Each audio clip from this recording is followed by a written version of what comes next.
Still insisting, hey, get out of here. That looks like Doug's car there. Oh, shoves Eddie down. Well, that's the kind of guy you're dealing with here, and hot stuff Eddie Gilbert. Yeah, there's Lawler out to kind of even it up a little bit. And I see Eddie Gilbert backing toward the car now. The door is open. And, yeah, he just gets in there and get him on out of the parking lot. Hey, look out. Whoa.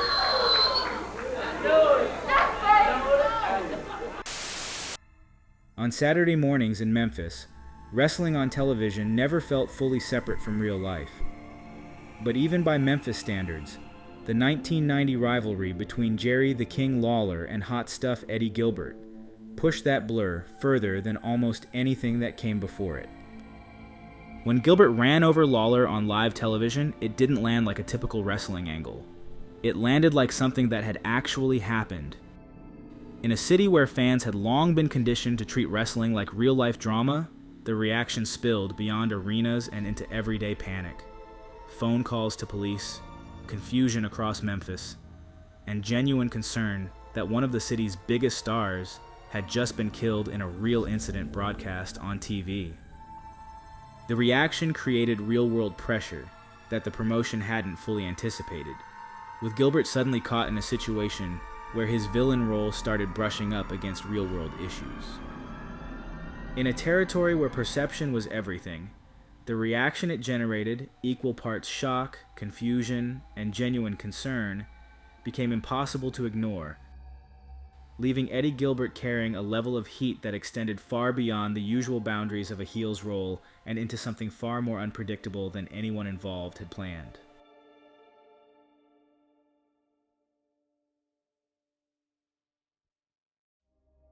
Before the angle ever unfolded, Jerry Lawler had already become the defining figure of Memphis wrestling, a territory built as much on personality and emotion as it was on athletic competition. Emerging in the 1970s, Lawler was just 20 years old in 1969 when he was working as a disc jockey and artist and met wrestling promoter Aubrey Griffith. In exchange for promoting Griffith's local wrestling shows, Lawler was given the opportunity to train under legendary wrestler Wildman Jackie Fargo, learning the craft in an era where Memphis wrestling was still tightly tied to small venues, local television, and word-of-mouth popularity. His first match was in 1970, and by September 1971, he had already captured his first championship. Through the 1970s, Lawler steadily evolved from promising young talent into the emotional center of the Memphis territory. Wrestling in Memphis wasn't just about wins and losses. It was about weekly television storytelling, live arena heat, and characters who felt larger than life within a very real community. By the late 1970s and into the 1980s, Lawler had fully embraced the King persona, a character that elevated him beyond top star status into something closer to a permanent fixture of the promotion's identity. Whether positioned as a heroic babyface defending Memphis pride, or a controversial anti-hero depending on the storyline, he remained the constant center of gravity. By 1990, that reality had fully set in. Lawler wasn't simply part of Memphis wrestling, he was Memphis wrestling. He was the emotional anchor that audiences were trained to respond to week after week, year after year. It was in that environment, where his status had become both myth and expectation, that his feud with Eddie Gilbert escalated into one of the most controversial and reality-blurring angles the territory had ever produced.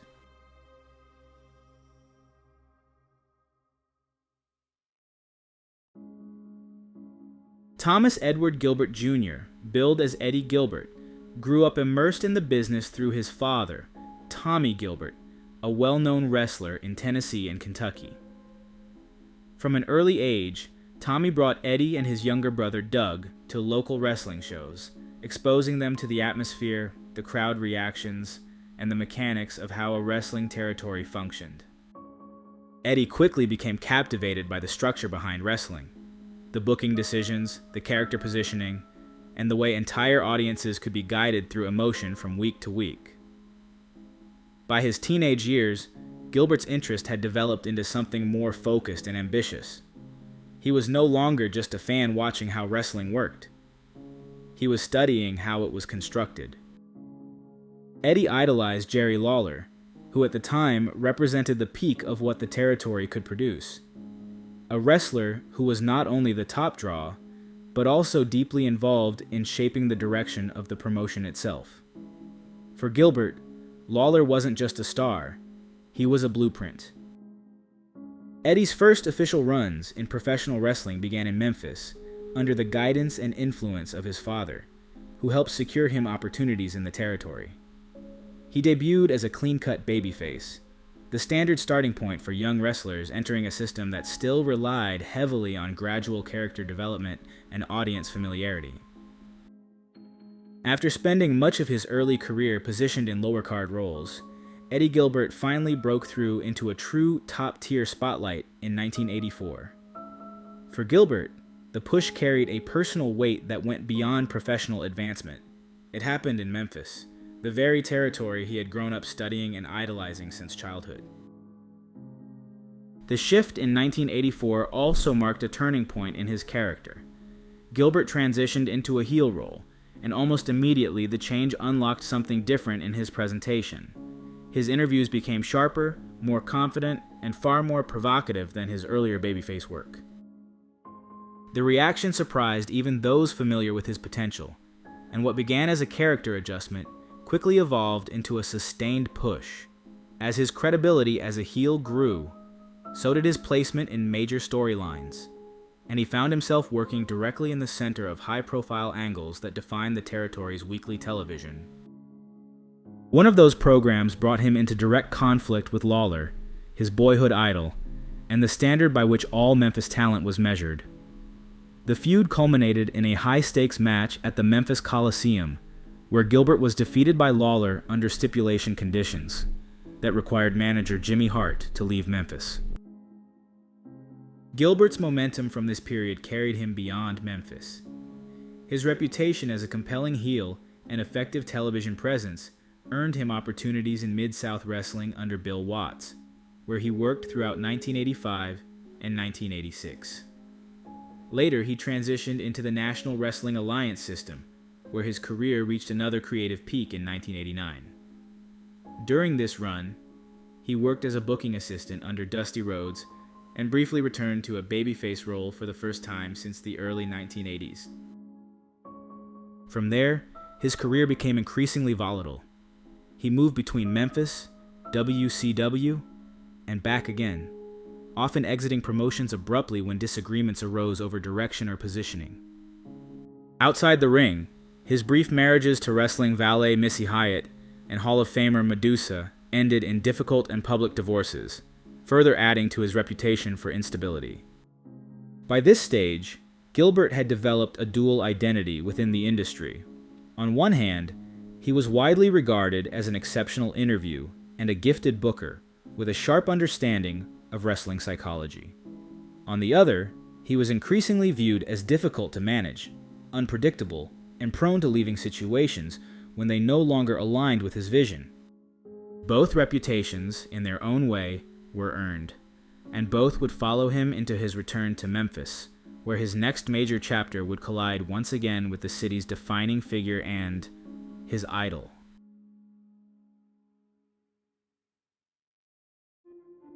According to Eddie Gilbert in one of the first ever Wrestling Shoot interviews, the infamous car angle with Jerry Lawler didn't begin as a fully mapped out spectacle, but rather as a conversation born out of Memphis wrestling's constant search for bigger, more believable heat. Gilbert recalled that the idea was first discussed on the drive back to Memphis from Evansville, with him and Lawler throwing around concepts for what they could do next on television. In that discussion, Gilbert asked Lawler a blunt, almost casual question: whether he thought he could protect himself if someone actually struck him with a car. Lawler, drawing from his background in stunt work and Memphis-style physical storytelling, responded that he had done similar stunt bumps before and believed he could handle it. From that exchange, the foundation of the angle began to take shape. When it came time to execute it on television, the plan immediately ran into practical problems. Gilbert arrived on the day of the taping with his truck, only to realize it was too large and impractical for the stunt. Improvisation took over, and Eddie and his brother Doug Gilbert approached rookie wrestler Brian Lee, convincing him, reluctantly, to lend them his car. Lee, new to the territory and hesitant about the idea, ultimately agreed, despite the fact that the vehicle belonged to his girlfriend. One critical mistake, by Gilbert's own admission, was not testing the car beforehand. Without taking time to understand how it handled, its acceleration, or braking response, the stunt moved directly from concept to live execution. That decision would prove important once the angle went live on Memphis television.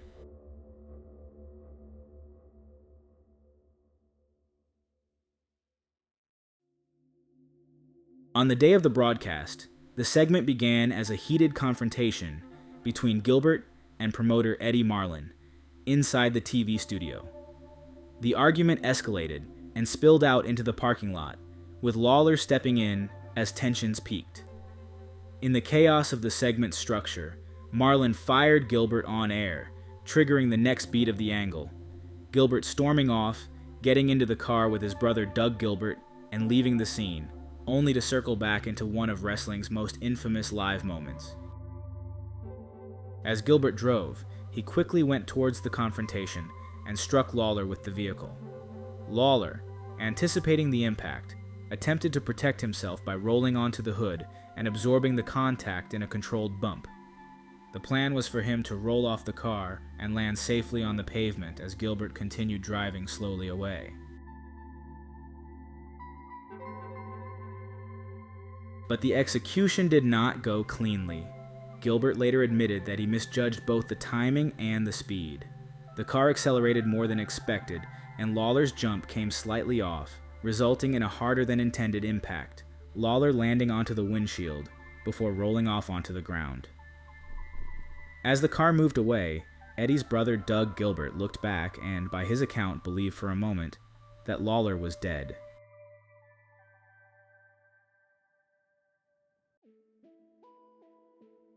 In the immediate aftermath of the collision, the situation around Eddie Gilbert shifted from chaotic television angle to something that felt uncomfortably real behind the scenes. Still driving a borrowed car he had talked his way into for the stunt, Gilbert was now dealing with damage that was no longer just part of a storyline. The windshield had been shattered, the vehicle belonged to someone who had already been reluctant to loan it out, and the atmosphere around the entire situation had changed from performance to panic.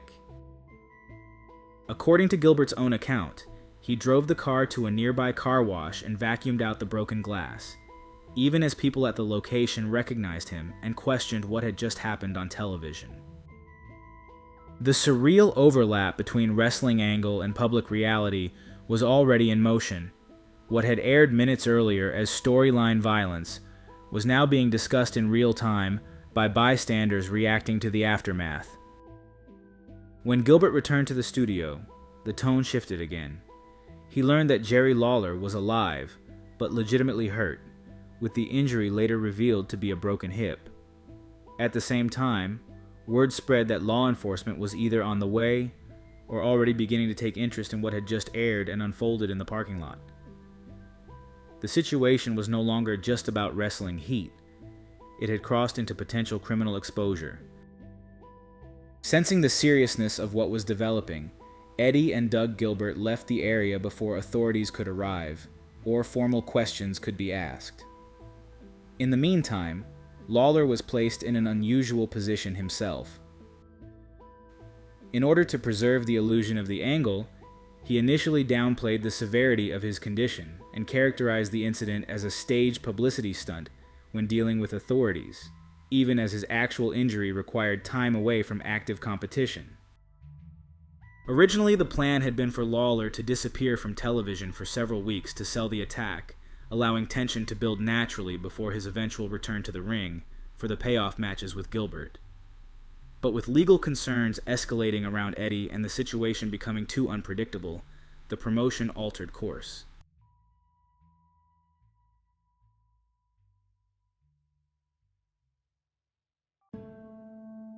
Instead of a long, controlled build, the matches were rushed into place the following week in an effort to stabilize the situation and regain control of the narrative before it spilled any further out of wrestling's boundaries. That first major payoff came on September 10th in the form of an ambulance match, an attempt to turn a real-life controversy back into structured storyline violence. But the match, rather than feeling like the culmination of a long build, played more like a compressed resolution.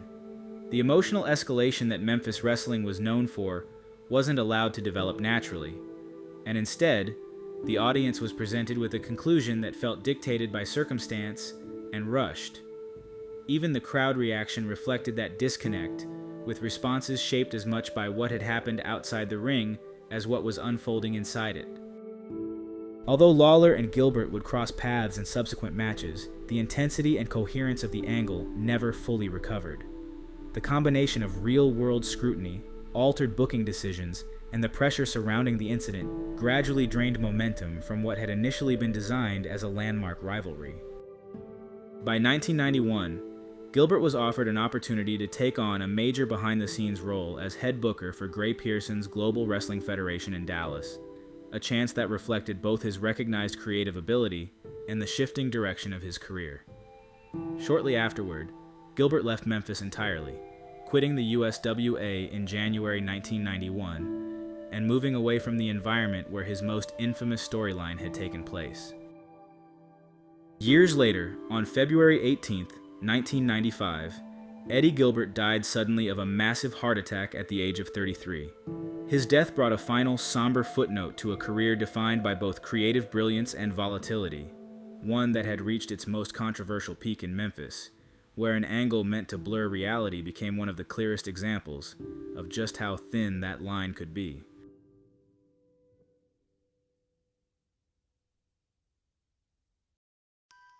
In the years since it aired, the car angle between Jerry Lawler and Eddie Gilbert has survived not because it was perfectly executed, but because it represented something uniquely dangerous about Memphis wrestling at its peak.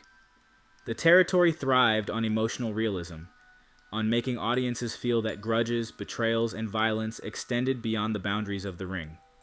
For one chaotic moment in September 1990, that illusion became a little too convincing. What makes the angle endure decades later is not simply the image of Lawler being struck by the car, but everything surrounding it. The panic afterward, the police involvement, the legitimate injury, the rushed booking decisions, and the uneasy feeling that the people involved briefly lost control of the line separating fiction from reality. Wrestling promotions had staged violent attacks before, but few incidents generated the kind of real-world confusion and concern that this one did in Memphis, where fans were conditioned to believe in what they were watching, perhaps more deeply than anywhere else in the country. The angle also stands as a reflection of Eddie Gilbert himself, brilliant, ambitious, creative, impulsive, and constantly pushing beyond safe limits in pursuit of something unforgettable. Gilbert understood better than most how to create emotional heat in wrestling, but the Lawler incident showed the risk that came with chasing realism too aggressively.